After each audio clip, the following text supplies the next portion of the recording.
Welcome back, everyone. Today's historical marker search brings us to St. Mary's Art Center, located at 55 R Street in Virginia City, Nevada. Before becoming an art center, this impressive 4-story red brick building served as an important cornerstone in the Comstock.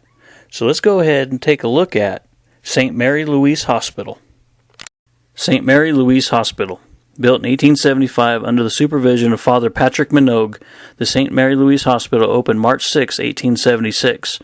The grounds, formerly occupied by Van Buchlen's Gardens, a German brewery saloon, was donated by Marie Louise Mackey, wife of Bonanza King John Mackey.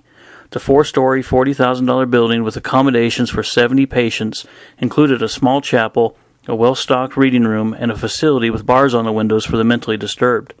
To support the operation, the mining and milling men each contributed $1 per month.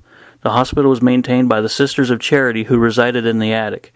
They abandoned the premise on September 7, 1897, after the steady decline of the Comstock's population.